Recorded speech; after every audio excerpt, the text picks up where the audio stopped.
noite.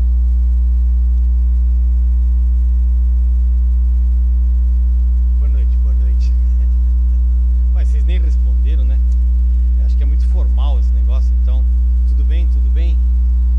Melhor?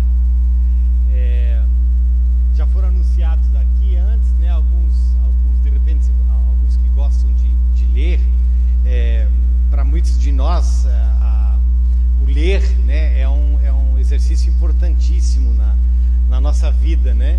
Muitas das coisas que eu estou falando aqui ontem, hoje e amanhã, vocês vão encontrar nesse livro, Nova Liderança, que saiu recentemente nessa edição, que é justamente sobre a questão da liderança e essa coisa de como que você vai liderar no modelo de Jesus, liderança no modelo de Jesus. Então, a gente tem ali na saída vários livros e esse tá lá, né? Então, esse é um dos livros que a gente trouxe também por esse tema da liderança, né? Tem esse outro livrinho que eu escrevi já, esse é mais antigo um pouco, Fazendo Teologia de Olho na Maria, olhando um pouco para a história dela, como que a Maria respondeu à vocação de Deus para a vida dela.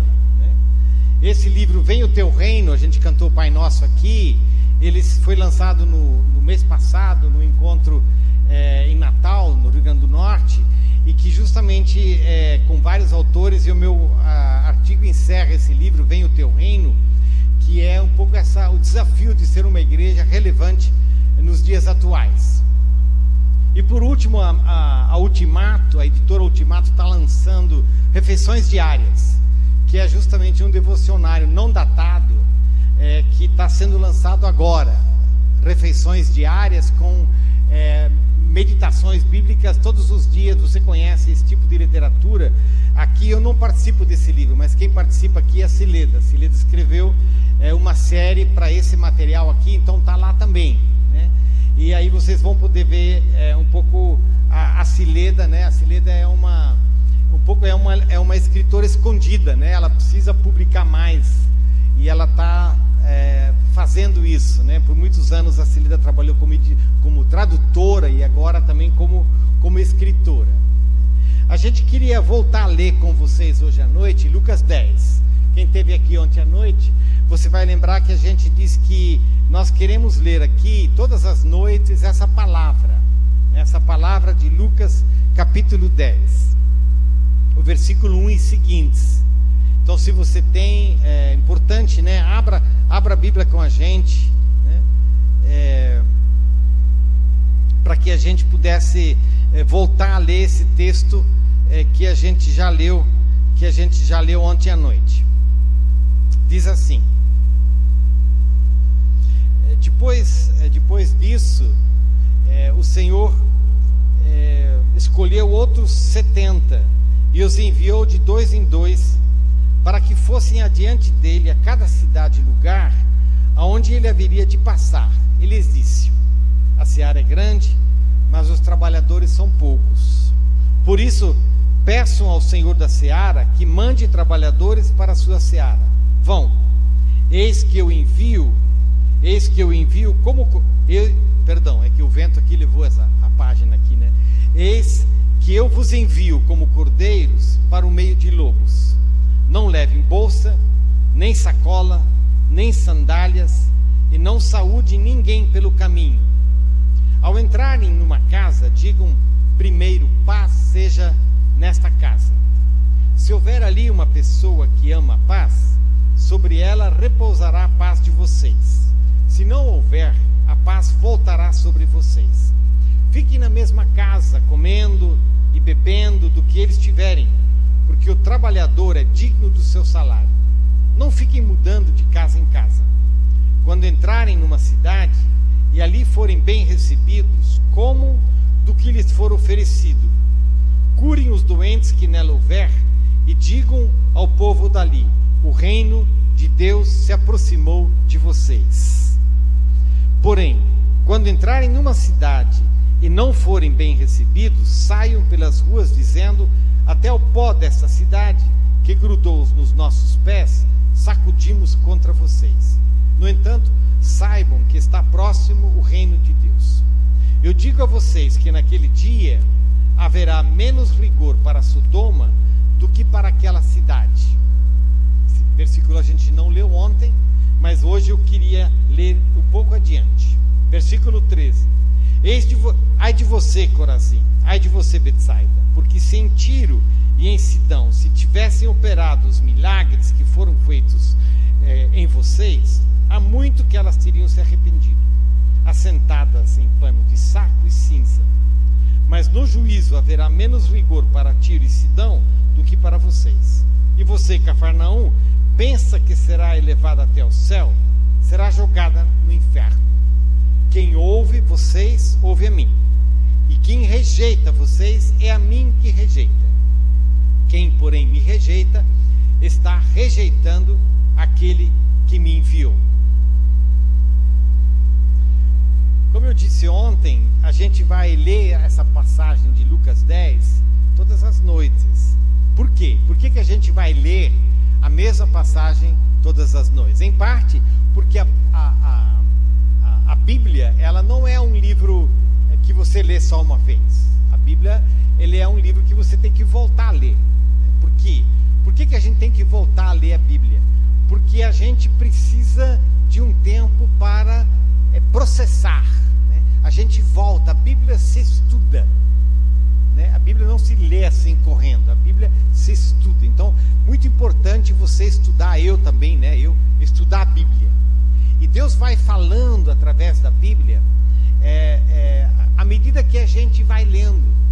E são coisas novas que a gente vai descobrindo. Algumas coisas na Bíblia também, a gente tem que ler mais vezes, para ver se a gente consegue entendê-las. Essa passagem de Lucas 10, especialmente no final, você de repente vai dizer, puxa, eu nunca vi essa passagem aí, ou eu já li, nunca entendi nada, né? Então a gente vai precisar, a gente volta a essa palavra, porque a Bíblia contém, como a gente diz, todo o conselho de Deus. E Deus vai falando na palavra e a gente vai aprendendo. Então a Bíblia, ela precisa ter uma leitura assim, né, que você vai lendo para você pegar o todo dela. E ela também tem a pequena palavra que você pega e você leva ela e você vai, né, você vai ruminando, você vai, né, tipo chicletes, né? Foi mal essa imagem, né? Chicletes é ruim, bom, eu acho, faz mal para os dentes, né? Mas você vai, né, caminhando com essa palavra. Hoje à noite, desculpe, você falou sobre liderança, né? E ontem à noite, basicamente, acho que a gente queria dizer uma coisa: não existe. Não. Dá uma volta atrás. Liderar, no sentido cristão, significa seguir a Jesus. Só tem autoridade para ser líder na igreja, na fé, quem é um seguidor de Jesus. Quem não se submete a seguir a Jesus não pode ser líder. Então, o líder na igreja, o líder no evangelho, ele precisa ter bebido de Jesus, ele precisa ter seguido a Jesus. Então, o caminho da liderança começa no discipulado, o caminho da liderança começa no seguir a Jesus. E só segue a Jesus quem ouve o seu chamado. Então, tudo começa não com a gente, tudo começa com o chamado de Jesus. Nós falamos sobre isso um pouco ontem à noite, que só tem autoridade para ir quem vem, quem segue a Jesus.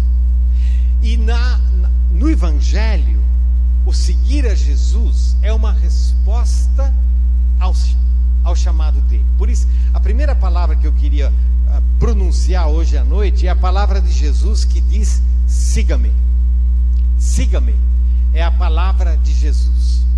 Ou seja, ontem à noite nós falamos que a missão, ela é uma missão de Deus, né? Ela não é minha, ela não é tua, ela é de Deus. E Deus nos chama para dentro da missão dele.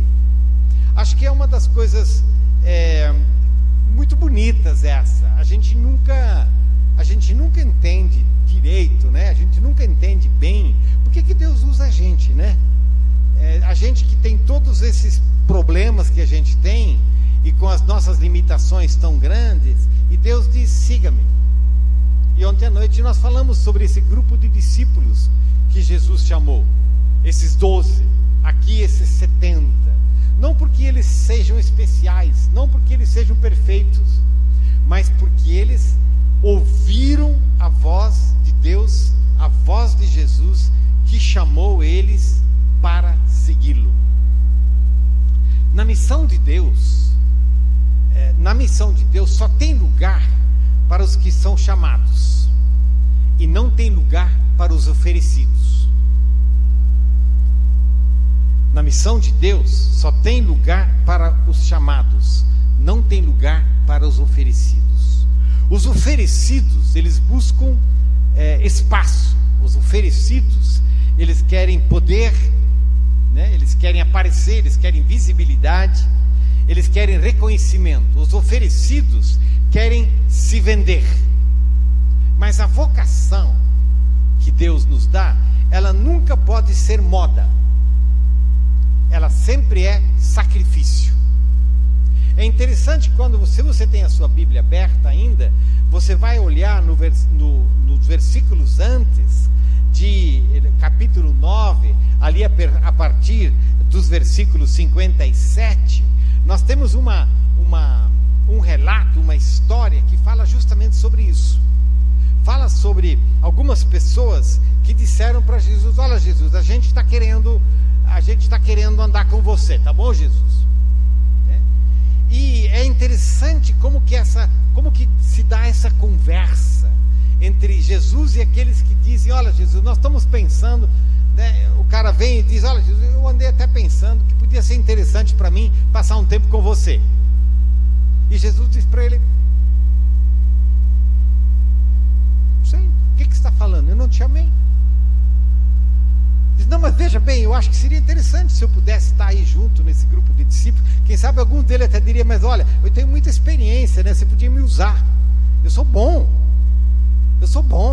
olha só, eu falo bonito, né? Eu quase ia dizer, eu luto capoeira, né? Olha, né? Eu sou um cara. Jesus diz: não é assim, não é assim. Essas pessoas que se oferecem, elas querem se vender.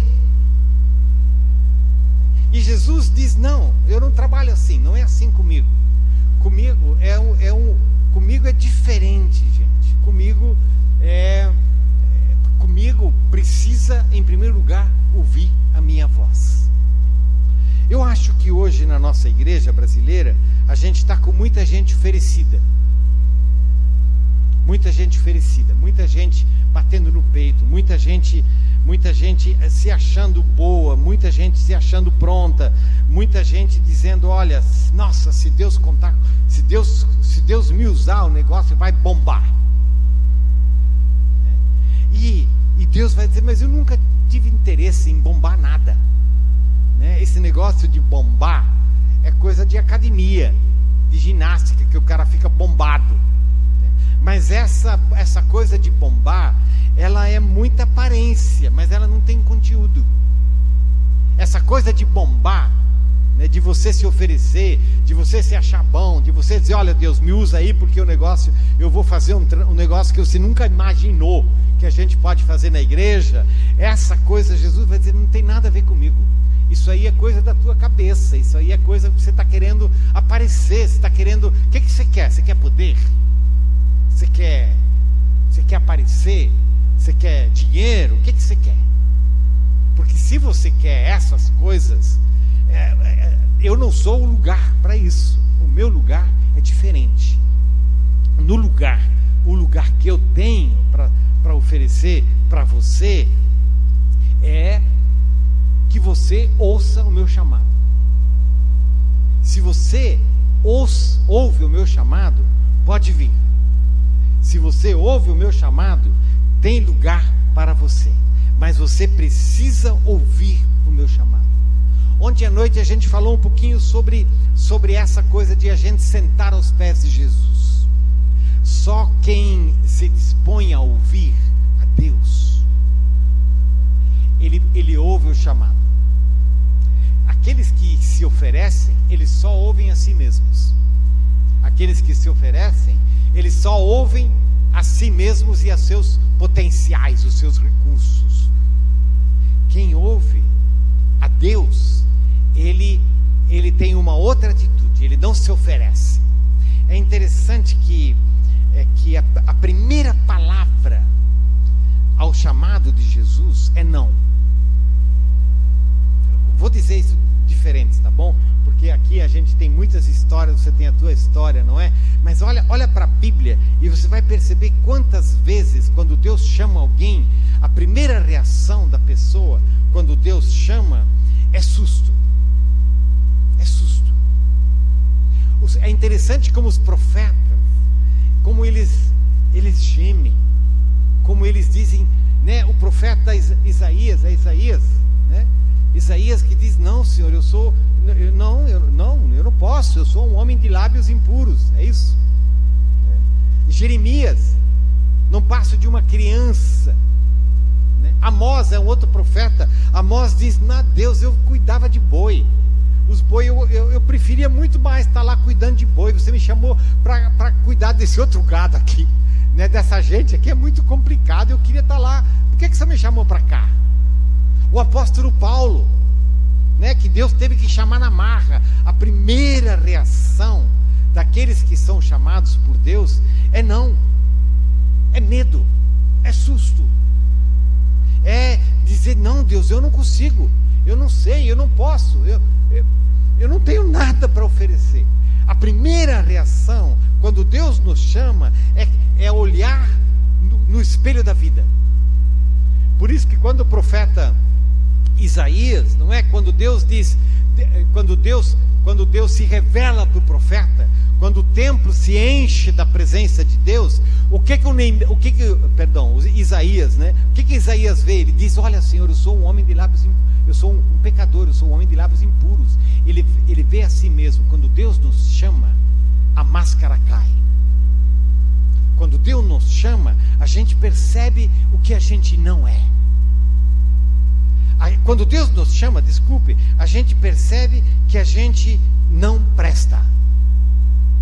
A gente não presta. Quando Deus nos chama, a nossa vida, ela é como que revelada. Quando Pedro, Lucas capítulo 5, tem aquele texto, não é? Quando Jesus chega na margem, os discípulos, os pescadores, né? Eles tinham pescado a noite toda, eles tinham tentado pescar a noite toda, não pegaram nada. E aí Jesus fala para eles lançar a rede de novo. Eles lançam a rede cheia de peixe, interessante, cheia de peixe. E o Pedro, o que faz? O Pedro abandona os peixes, ele vai aos pés de Jesus e ele diz: Senhor, retira-te de mim, porque eu sou um homem pecador. É isso, né? Que eu acho assim, eu acho fantástico isso. Na presença de Deus, nós percebemos quem nós somos. E quando nós percebemos quem nós somos, nós percebemos fundamentalmente a nossa pecaminosidade. Palavra complicada, né? Está fora de moda, né? Usar esse negócio, pecaminosidade. Nós percebemos as nossas lacunas, nós percebemos as nossas dores, nós percebemos coisas da nossa infância, nós percebemos abusos, nós percebemos agressões, nós percebemos tanta coisa na nossa vida. Estar diante de Deus é como estar diante de um espelho, porque é diante de Deus que nós nos tornamos reais. Deus, quando Ele nos chama, Ele se revela a si mesmo. Quando Deus nos chama, Ele se mostra quem Ele é, na sua santidade, na sua glória. E quando Ele se revela quem Ele é, nós também somos revelados em quem nós somos. Nós somos revelados na nossa necessidade de sermos aceitos, de sermos agraciados, de sermos encontrados, de sermos perdoados.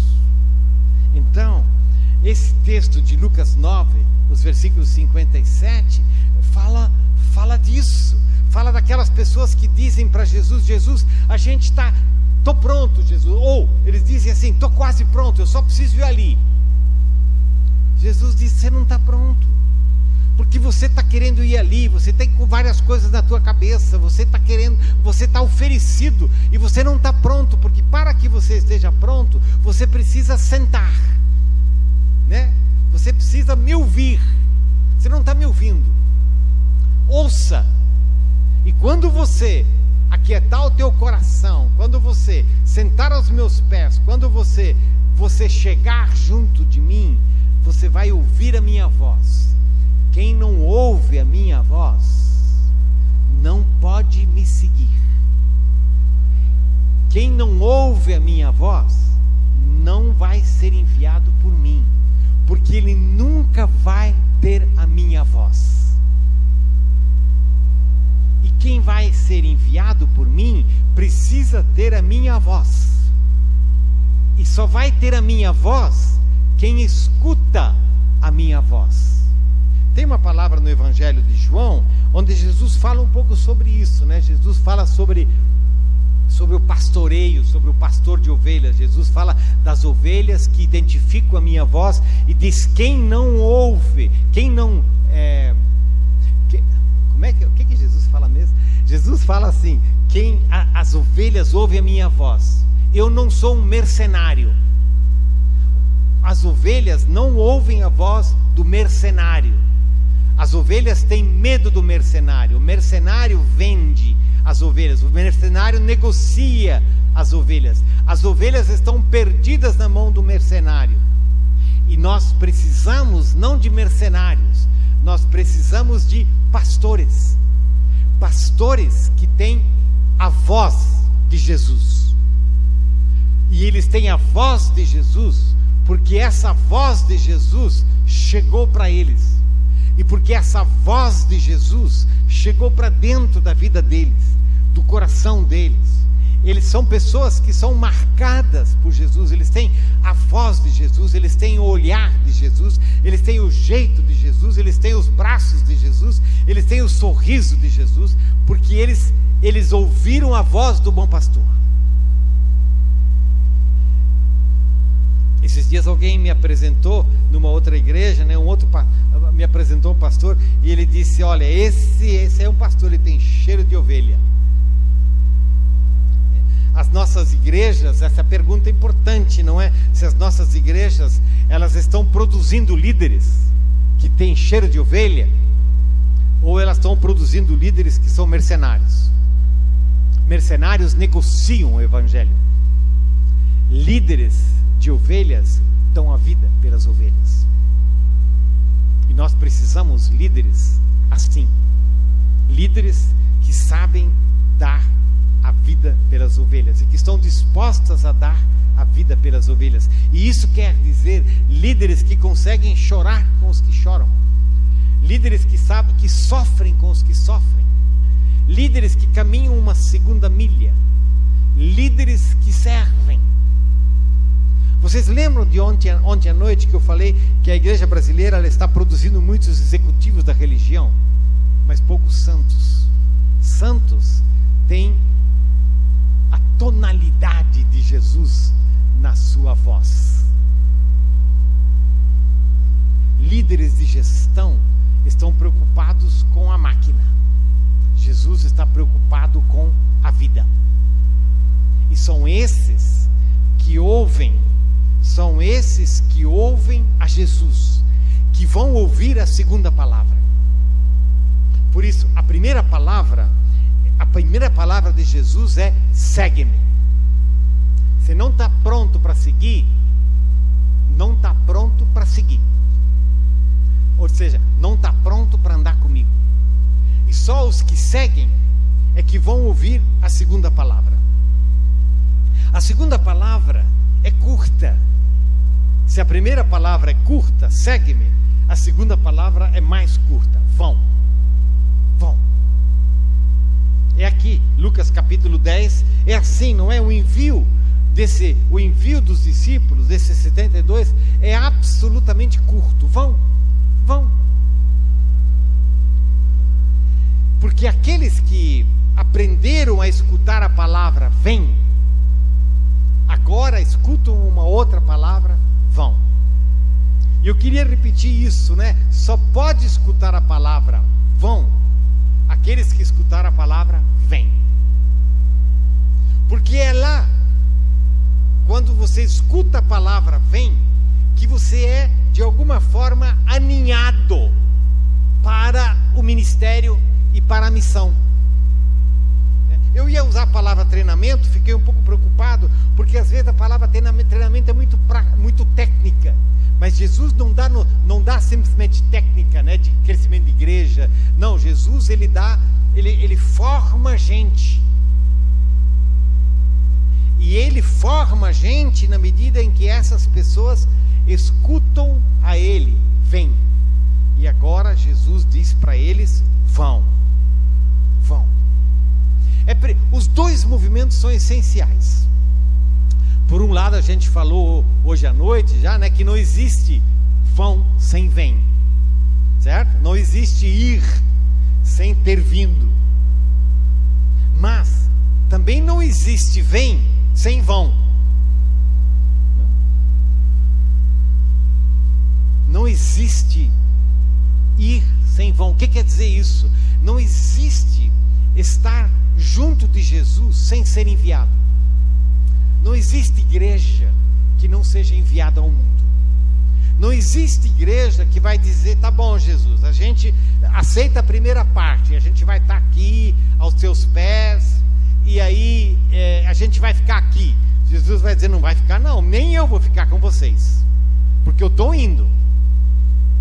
Aliás, aqui nesse Lucas 10 fala sobre isso, né?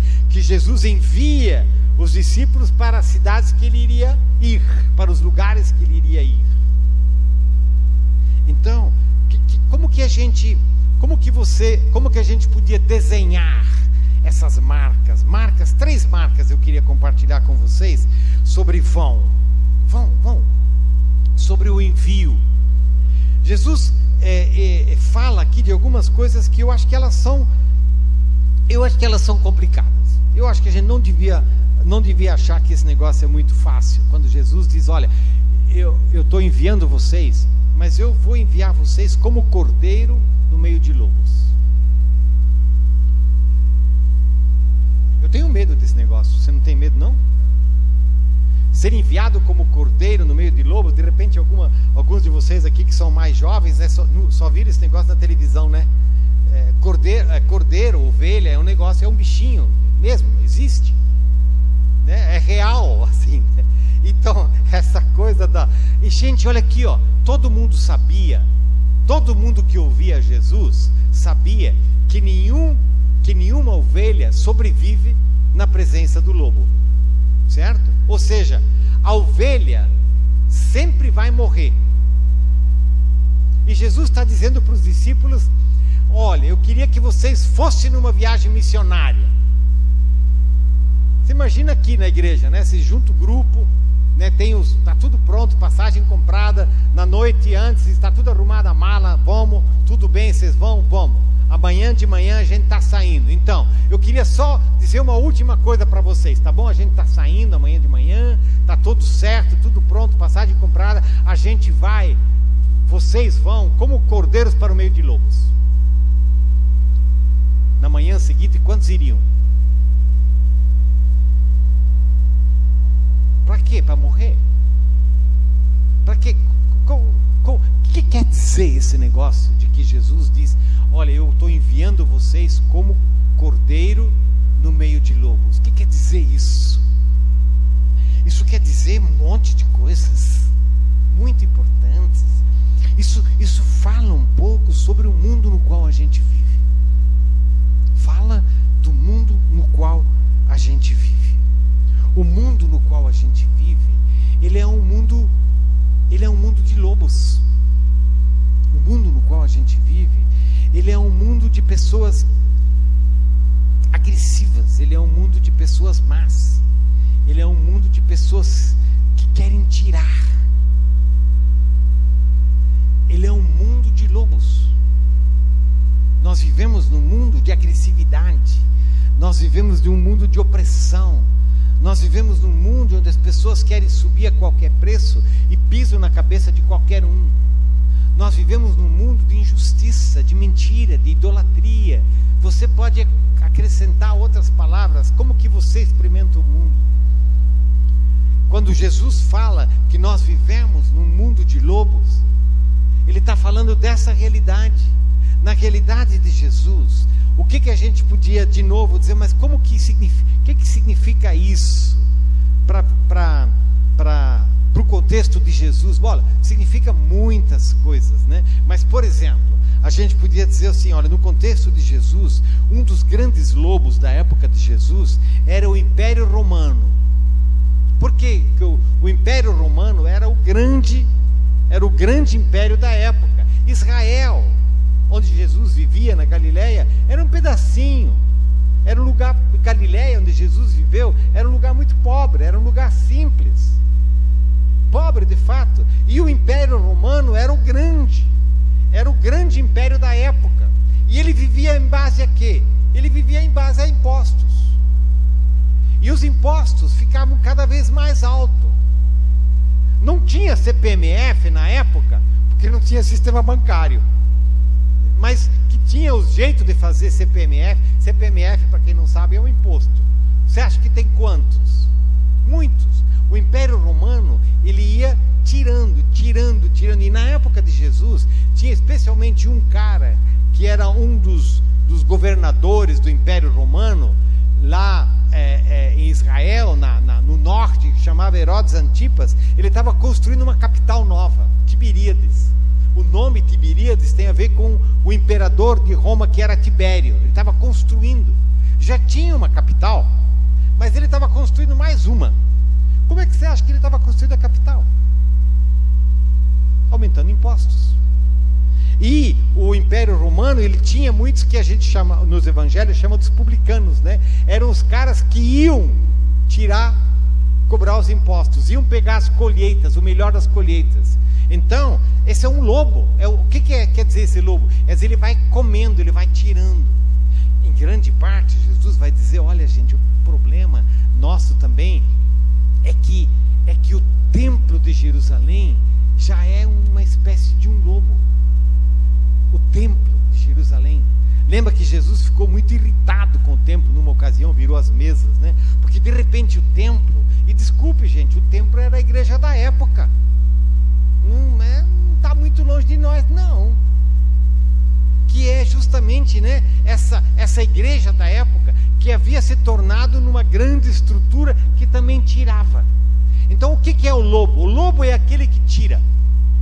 O lobo é aquele que tira. O lobo é aquele que tira o sangue, mata. Jesus diz para os discípulos, olha, vocês vão ser enviados para uma realidade assim. Um mundo de muitos lobos.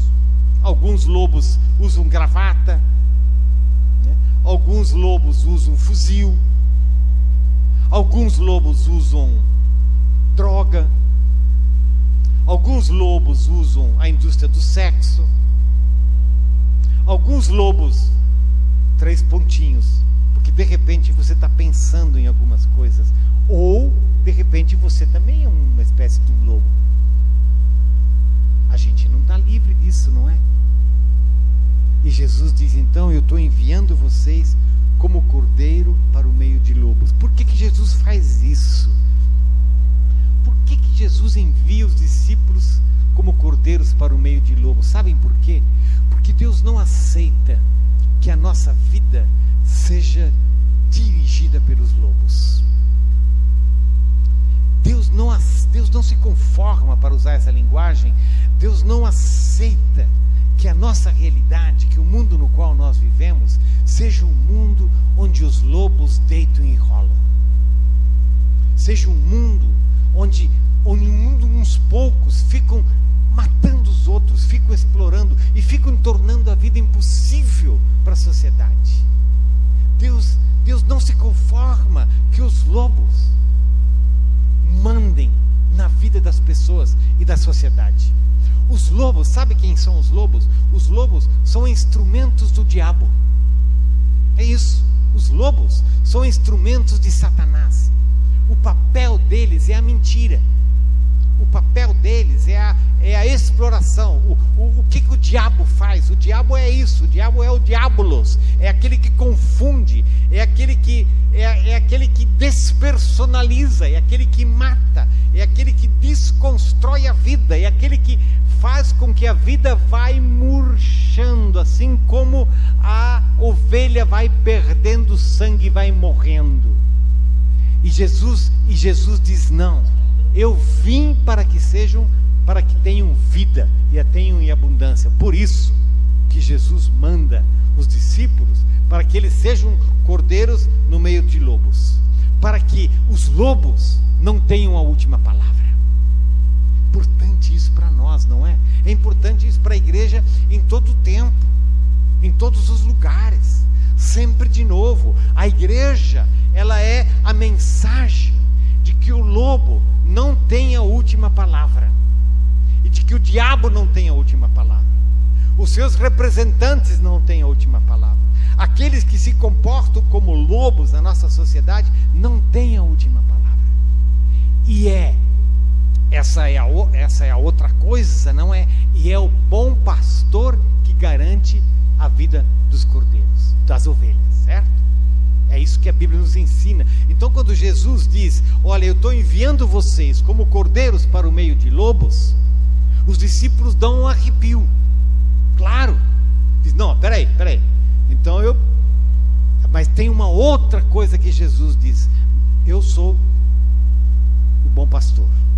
E eles lembram de quê? Eles lembram do Salmo 23. Eles lembram: eu sou o bom pastor. Ou seja, é a garantia da nossa sobrevivência. Não é o lobo não é o cordeiro querendo enfrentar o lobo, porque não vai dar.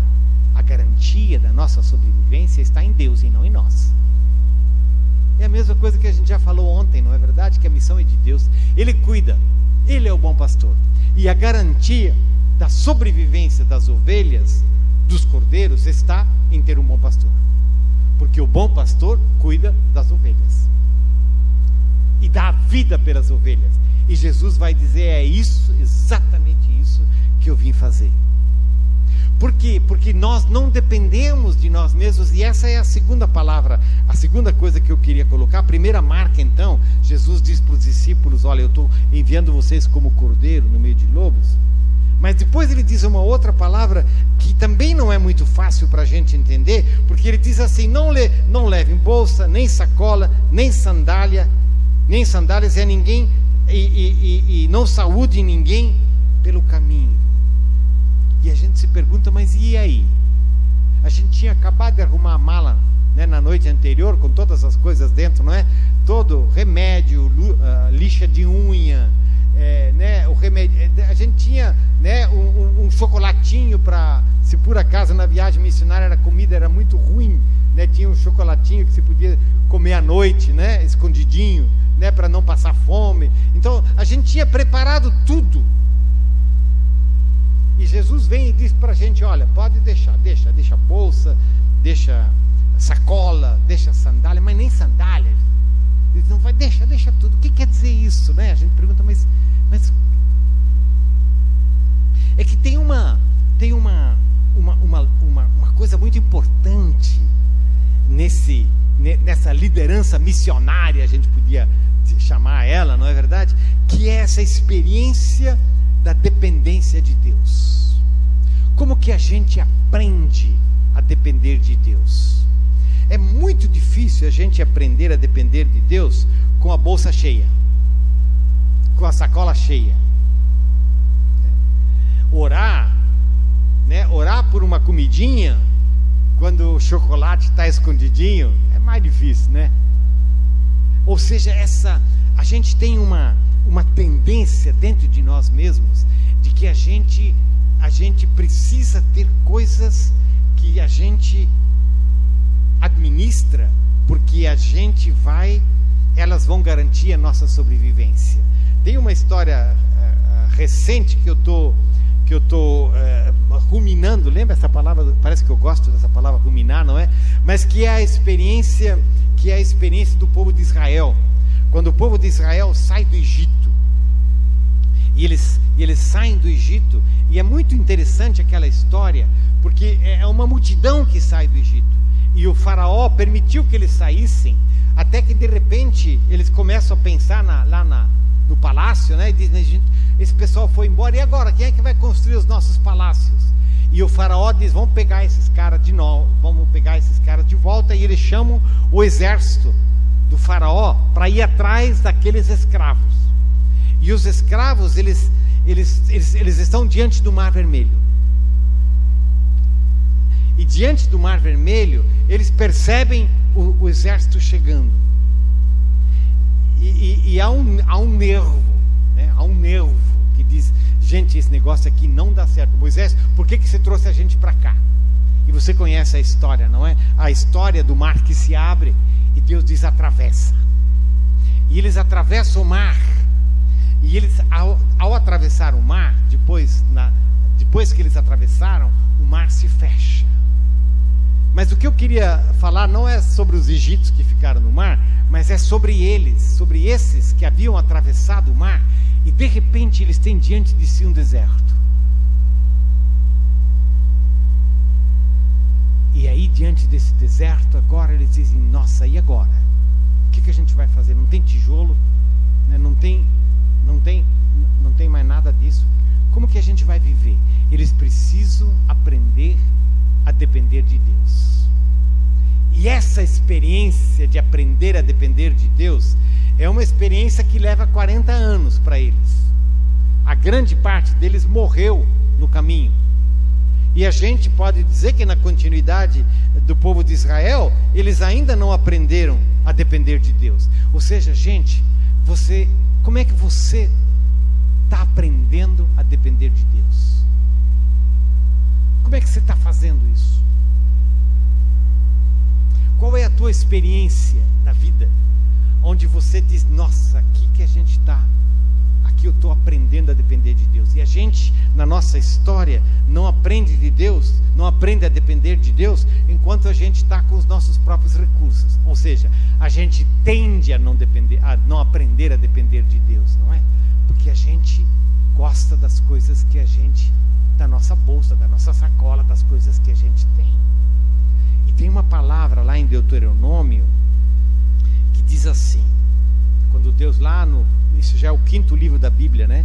Então Deus está falando para o povo a experiência no deserto. Deus diz assim: lembrem-se de como o Senhor, o seu Deus, é em Deuteronômio 8, né? Versículo 2: lembrem-se de como o Senhor, o seu Deus, os conduziu por todo o caminho no deserto, durante estes 40 anos, para humilhá-los e pô-los à prova, a fim de conhecer suas intenções, se iriam obedecer aos seus mandamentos ou não. Assim ele os humilhou e os deixou passar fome, mas depois os sustentou com maná, que nem vocês nem os seus antepassados conheciam, para mostrar-lhes, escuta isso, que nem só de pão viverá o homem, mas de toda palavra que procede da boca do Senhor. E diz assim: as roupas de vocês não se gastaram, os seus pés não incharam durante esses 40 anos. Saibam, pois, em seu coração que, assim como um homem disciplina o seu filho, da mesma forma o Senhor, o seu Deus, os disciplina. Eu achei fantástica essa palavra aqui que diz: as roupas de vocês não se gastaram, os seus pés não incharam durante 40 anos. Qual é a tua história? Qual é a tua história?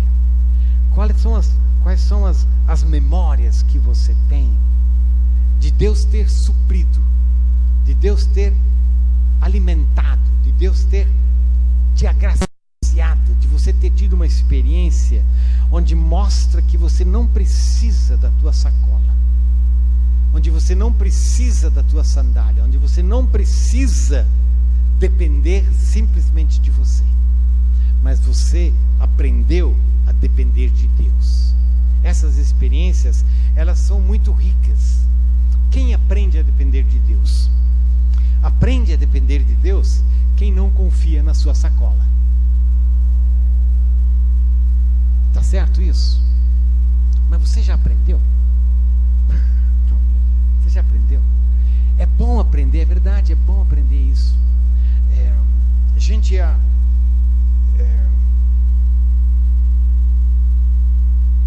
Eu cresci num contexto, numa família, como eu falei ontem já um pouco sobre isso, né? Os descendentes alemães que vieram ao Brasil, os imigrantes, e uma das coisas importantes, aliás, vou contar uma história, né? Meu pai faleceu ano passado, e aí lá em casa, na casa dos meus pais, tinha um monte de badulaque, né? Imagina, viveu mais de 60 anos na mesma casa, e tinha um facão dessa idade, assim. E eu queria aquele facão para mim, mas eu disse, cara, no contexto urbano, o que o cara vai fazer com um facão, né? Não tem muito sentido. Mas por que eu queria aquele facão para mim? Porque aquele facão, meu pai dizia, esse facão fui eu que fiz. Ele era ferramenteiro. Por quê? Porque era a época da guerra, né? Não tinha nada, não tinha machado, não tinha facão, e eles faziam ferro velho, bota no fogo, faz facão. Então essa geração, ela aprendeu a trabalhar duro, ela aprendeu a não ter nada, ela aprendeu a ter, né, receio de não ter nada. Então a gente cresceu muito com essa ideia de trabalho, tem que trabalhar e tem que economizar. Então para o meu pai era muito importante isso, né? Poder economizar, ter um pouquinho, uma sobra. Isso era muito importante. Tem um tio meu que já faleceu há alguns anos, né? Mas no final da vida dele, ele já estava assim, como a gente fica assim, né? Um pouquinho fora da casinha, né? Aí ele estava meio fora da casinha. Aí, sabe o que descobriram depois do falecimento dele? Que ele tinha ido no banco e feito um empréstimo. Sabe para quê? Ele fez um empréstimo no banco para poder pegar esse empréstimo e botar na poupança, porque ele queria ter uma poupança. Então, isso é burrice, né? Ele pagou o juro do empréstimo para ganhar o juro da poupança. Mas por quê? Porque essa coisa de você ter uma poupança era muito importante. Então, assim, eu cresci muito essa coisa da importância de ter alguma coisa na sacola. De ter alguma coisa na sacola. E até hoje, cara, eu penso nisso. Não pode ter sandália, né? Mas, gente, eu bobeia. Eu descobri comprando tênis para os meus filhos, que algumas vezes tênis nos Estados Unidos é mais barato. Bobeia, eu compro, guardo, para quando gastar o meu. É burrice, não é? Ou seja, você faz um depósito. Você faz um depósito. Quem viveu a inflação sabe como a gente fazia, né? A grande inflação, não é? Corre para o supermercado, compra. Ou seja, a gente vive na dependência da sacola. E aprender de Deus, que é dele que vem o sustento, é muito difícil, mas é muito bom. É muito bom. Na dependência de Deus, 2 mais 2 dá 5, dá 6. Não é? Ou seja, não é só 4, não dá só 4. Só 4 dá na nossa matemática. Na matemática de Deus é a multiplicação. É como na multiplicação dos pães, não é? Jesus vai multiplicando os pães. É Deus que vai dando sustento. É como nós falamos do deserto, do Moisés, né? A água saindo da rocha. Deus diz: dependam de mim. Então, essa é a segunda palavra de Jesus. Vão como cordeiro para o meio de lobos. Segundo, dependam de mim, não da sacola de vocês, não da bolsa de vocês, não da sandália de vocês. Sou eu, e eu vou cuidar. Vou cuidar da sandália, vou cuidar da sacola, vou cuidar da roupa, vou cuidar da coisa para comer, vou cuidar da coisa para tomar, vou cuidar. Eu sei cuidar. Eu cuido. enviados, eu cuido daqueles que eu envio. Eu cuido. Eu não mando, comigo não é o negócio de mato sem cachorro. Comigo é eu cuido. E a terceira coisa que eu queria apontar hoje à noite é que a terceira coisa que Jesus fala para os discípulos é quando vocês chegarem num lugar, vocês dizem: paz seja nesta casa. Paz seja nesta casa. Agora essa terceira palavra já é uma palavra para fora, né? A primeira palavra, Jesus disse: olha, eu vou enviar vocês como cordeiro para o meio de lobos, essa coisa dos lobos, né? Jesus diz: olha, vocês vão na dependência. E agora Jesus diz: mas então, quando você chegar numa casa, entrem nessa casa. E aqui o texto fala sobre isso. Fiquem lá, comam do que eles tiver, senta com o pessoal. E a primeira coisa que vocês vão dizer é: paz seja nesta casa. Uma das coisas mais ricas que o Evangelho tem é isso: ser mensageiros da paz. Os obreiros de Deus, os líderes na igreja, os líderes na missão, eles são mensageiros da paz. Gente, desculpe, eu acho que eu mesmo, muito tempo, eu não conseguia, eu não entendi muito isso. Eu não estou nem dizendo que eu estou entendendo agora, né? Mas essa coisa de que, gente, a gente é mensageiro da paz. É que o lobo não traz paz, certo? O lobo traz o quê? Medo. É isso? O lobo traz medo. O lobo gera insegurança. O lobo faz com que as pessoas se tranquem, se escondam. O lobo é ameaça. Jesus diz: olha, vocês não vão ser como o lobo. Vocês vão ser como eu sou. Vocês vão levar a paz. E a paz que vocês vão levar é a minha paz. Não é a paz como João fala, né? Como o mundo a dá. É a paz que vocês experimentam comigo. É a paz. É a paz. É a paz da confiança. É a paz do encontro. É a paz do relacionamento.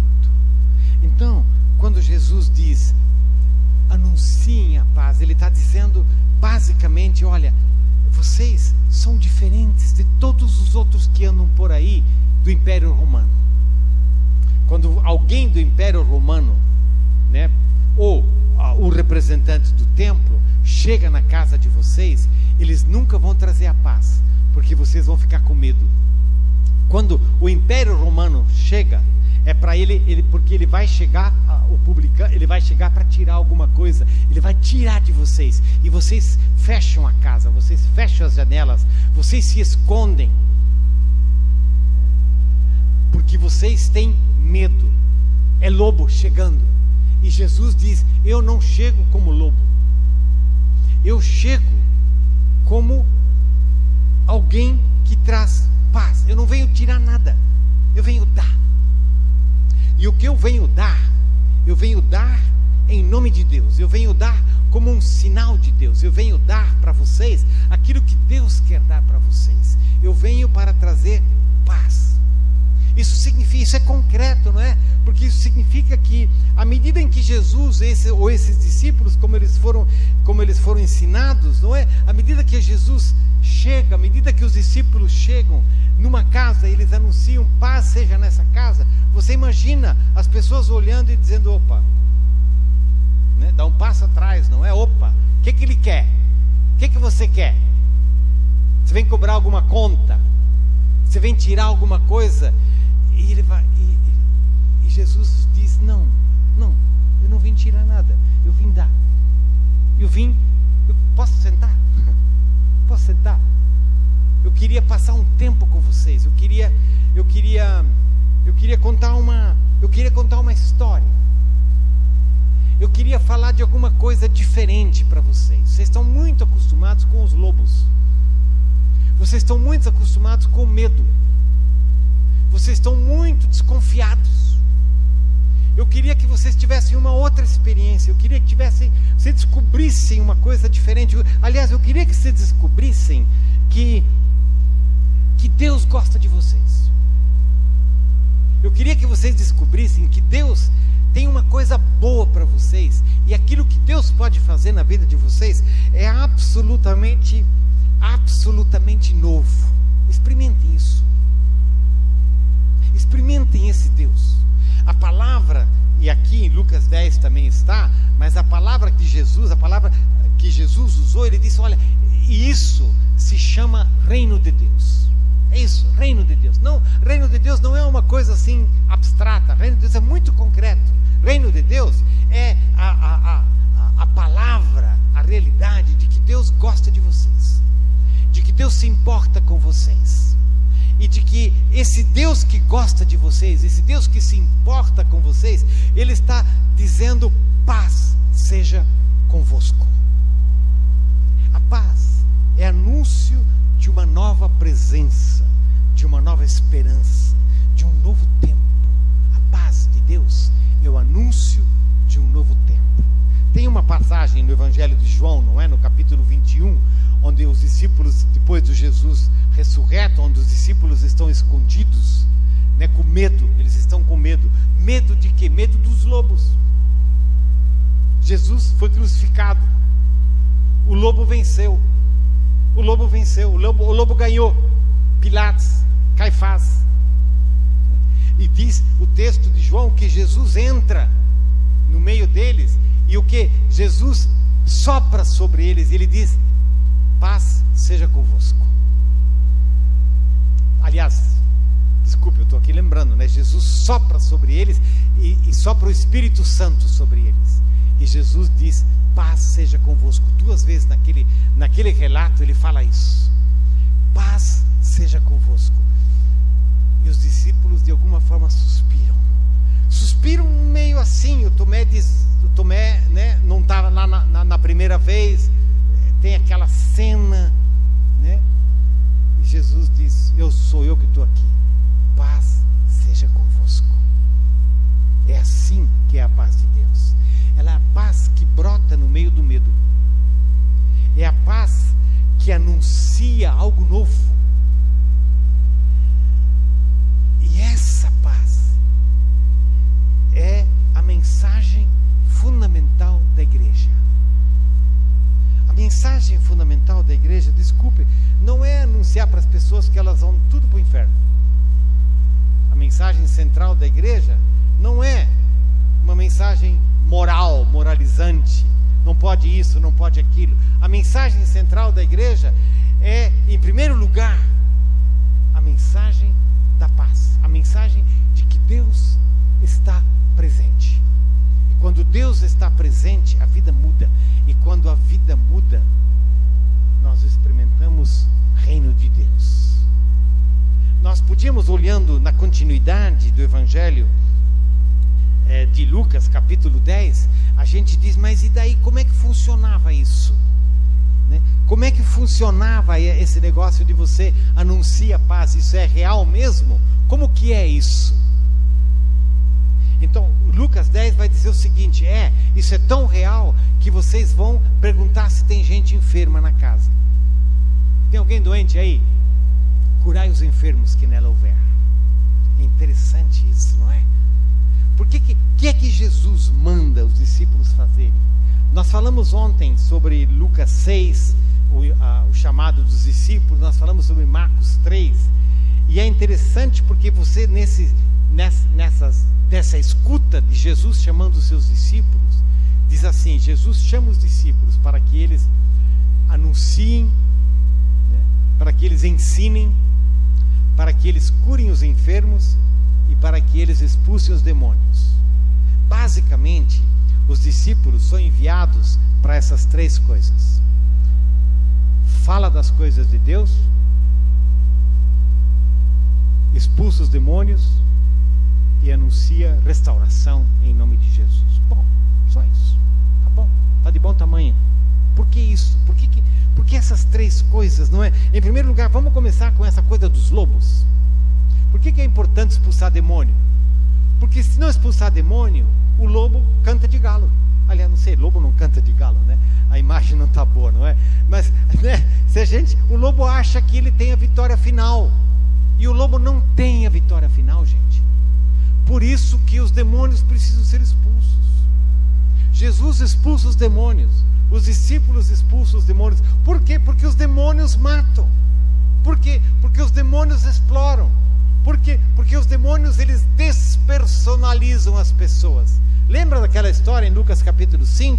Quando Jesus pergunta para uma pessoa: qual é o teu nome? E ele responde: Legião, porque eram muitos demônios. Ele não tinha mais nem nome.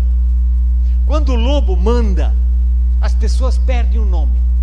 Elas se tornam um número, elas se tornam um objeto, elas são coisificadas. Quando o lobo manda, as pessoas são desumanizadas.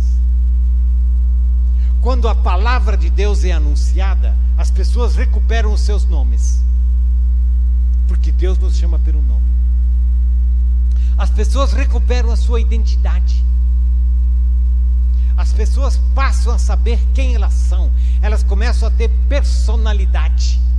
Ou seja, o Evangelho é um Evangelho que dá personalidade para as pessoas, individualidade, humanidade. A pessoa passa a saber quem ela é, porque ela é no nome de Jesus. De novo, nós vivemos numa sociedade onde as pessoas são produto, onde as pessoas são mercado, onde as pessoas são objeto, onde as pessoas são cifras e números. E o Evangelho de Jesus Cristo diz: não, nós não podemos ser guiados por uma sociedade que é uma sociedade do mercado, uma sociedade da exploração, uma sociedade da violência, uma sociedade da morte. Nós precisamos um outro jeito de viver.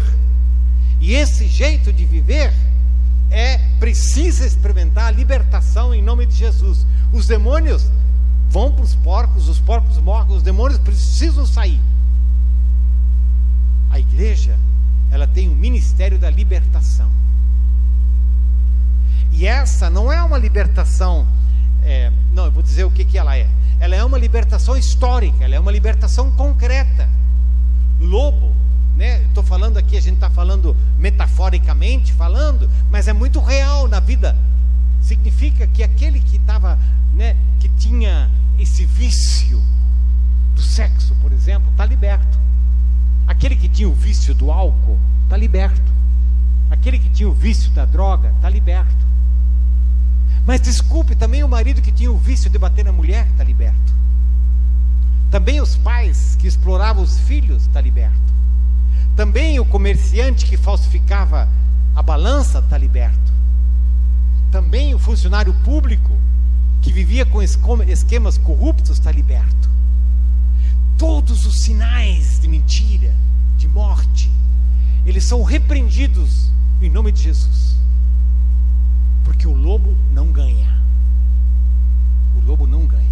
E Jesus diz: olha, eu queria que vocês caminhassem em São Gonçalo, anunciando que lobo não pode cantar de galo. Lobo não manda. Lobo não tem a última palavra. É Jesus. A segunda coisa que Jesus fala: curai os enfermos, não é? Por que esse negócio de curar os enfermos? Uai, porque as pessoas são doentes. É simples, né?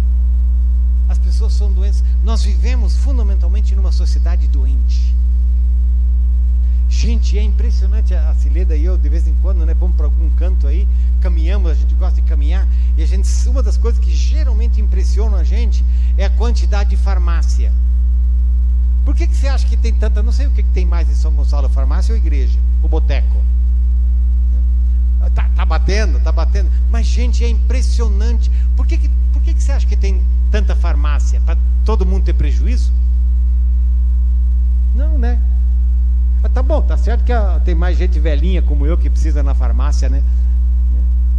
E eles dão aqueles descontos. Eu estava para a Cileda outro dia, eu digo: bem, você consegue um desconto? Você vai numa farmácia e diz: não, tá. Daqui a pouco te dá desconto de 50%. desconto mais de 50%. Digo, mas peraí, para poder dar desconto de 50% é porque os caras estão ganhando muita grana, né?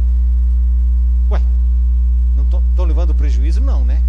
Ou seja, né, nós vivemos numa sociedade enferma. As pessoas estão doentes fisicamente, emocionalmente, espiritualmente. As pessoas estão enfermas, solitárias, sozinhas, abandonadas, cansadas, tomando remédio para dormir, psicotrópicos, um monte de coisa. E gente, eu não estou. Você quer ver minha caixinha de remédio? Eu tenho uma lá no hotel. Não é que eu não estou tomando remédio, não, eu não estou falando contra remédio aqui, né? Não é esse o negócio. O negócio aqui é muito mais profundo, mais bonito. Quer dizer, o que né, numa sociedade enferma e cansada e doente, Jesus diz: levanta-te e anda, a tua fé te curou.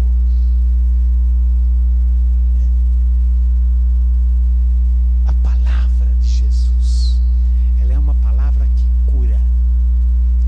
E ela cura não só fisicamente, ela cura emocionalmente, ela cura espiritualmente. A palavra de Jesus, ela é uma palavra que nos restaura.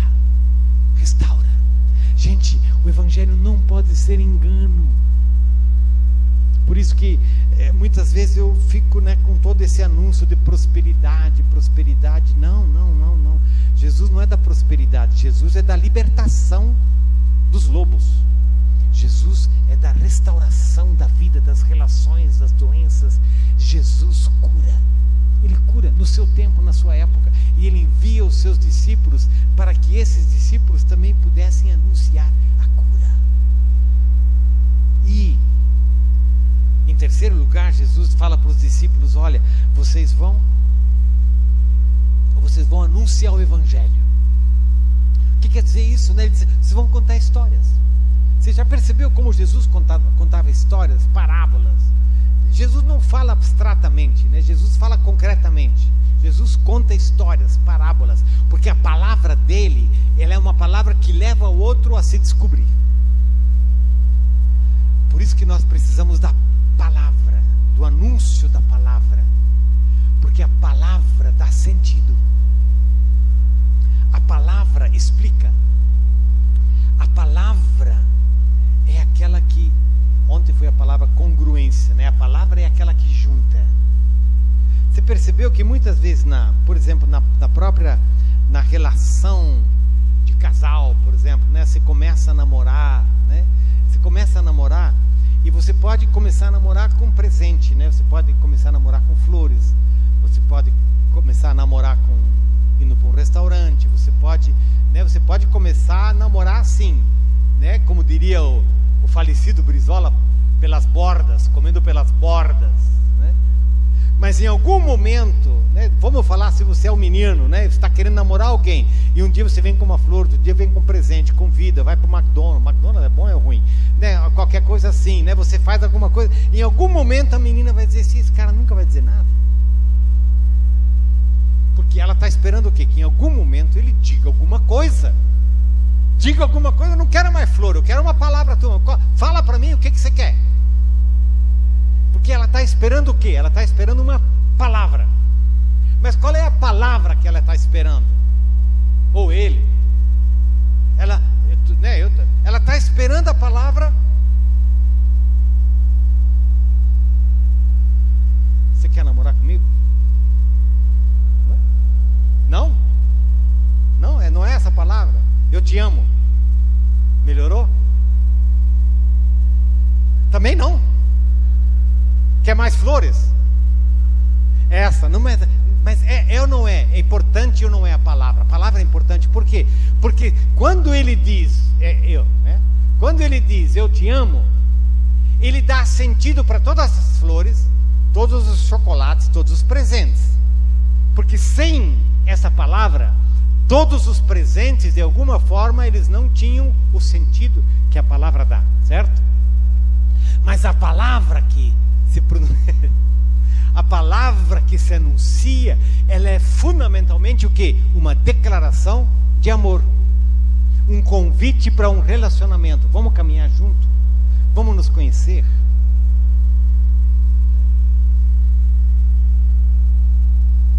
sempre conto uma historinha, né, Churuco? Churuco é ela, mas ela não gosta que eu fale em público, Churuco. Cileda Silva Stornagel. Eu sempre conto uma historinha, né? Porque a Cileda e eu já tava, a luz estava apagada, estava deitado, e dá tempo para contar essa história? É só umas 3 horas, porque a história é longa. Não, e aí nós estava deitado, estava escuro no quarto, a gente estava de mão dada, e a Cileda disse para mim, o que você lembra que você disse? A Cileda disse para mim, eu te amo. E eu respondi, aham. Né? Sensível, né? Cacete, né? Sensível. Alemão é assim, né? Aham. Aí ela disse para mim, tu tá pensando que alemão que não é fácil, é? Aí ela disse para mim, você também pode dizer isso. Chute, né? Você também pode dizer isso, né? Aí eu acho que eu ia me render fácil, né? Aí eu disse para ela, né? Mas quando a gente está aqui de mão dada e eu aperto a tua mão, eu estou dizendo isso. Mais ou menos. Mas ela disse, e a gente estava, porque a gente viveu um tempo nos Estados Unidos, estava falando inglês, né? Aí ela disse, mas você também pode dizer isso. Aí eu disse para ela, também. Também não solve, não, né? Por quê? Porque em inglês, né, tem essa coisa do o inglês, porque assim, ela dizia, I love you, né? Eu te amo. E em inglês você diz tu, também, né? Tu. E eu disse tu. Uai, para um bom entendedor, meia palavra basta. Não, é interessante. E aí, essa coisa, né, entre nós, aí muitas vezes quando se a gente escreve um bilhete, um cartão para alguém outro, a gente só assina dizendo tu, né? E a gente de alguma forma entendeu. Viu como serviu para alguma coisa? Só o tu. Deus não faz para a gente. A palavra de Deus, ela é fundamentalmente uma palavra, uma declaração de amor. É uma declaração de amor. Eu gosto tanto disso, né, de que a palavra de Deus para nós, ela é fundamentalmente uma palavra que declara o amor de Deus para nós. E a declaração do amor de Deus para nós diz isso: olha, eu queria que você estivesse perto de mim. Eu queria que você viesse para mim. Por isso, vem. E depois que você veio, eu queria que você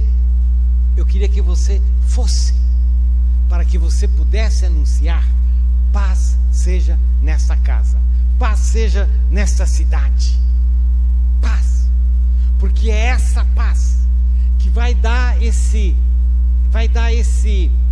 essa massa, esse ambiente para que a libertação seja experimentada, para que a restauração seja experimentada, para que a cura ocorra. E quando ela ocorre, seja na vida, seja na família, seja na sociedade, algo novo acontece. E esse algo novo que acontece se chama Reino de Deus. Acho que as nossas igrejas aqui no Brasil estão falando muito pouco sobre o Reino de Deus. E o Reino de Deus é a mensagem central de Jesus. Está no coração do Evangelho. O que Deus tem para nós é um novo reino. Não é simplesmente uma experiência religiosa, não é simplesmente alguma coisa que faça cócega na nossa alma. Não, é uma experiência de transformação de vida, individual, familiar e coletiva. E a gente sabe que essa transformação, ela vem de Deus. Porque se ela vier de nós, o lobo come, o lobo mata. Mas porque ela vem de Deus, ela tem a garantia de Deus.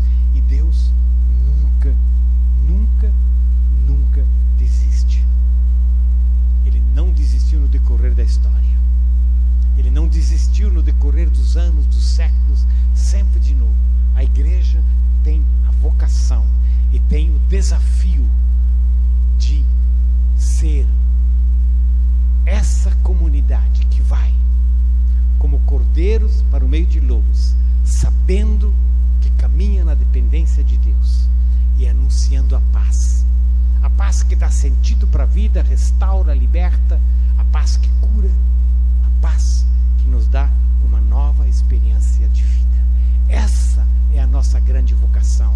Os líderes de hoje, os líderes nas nossas igrejas, elas são chamadas, eles são chamados, eles e elas são chamados para isso, para serem mensageiros do reino de Deus, em vida, em palavra, em ação e em modelo, porque Jesus, mais do que qualquer coisa que ele anunciou, é aquilo que ele viveu, e a vida que ele deu por nós é aquela que garante a nossa sobrevivência. Amém? Deus te abençoe. Muito obrigado.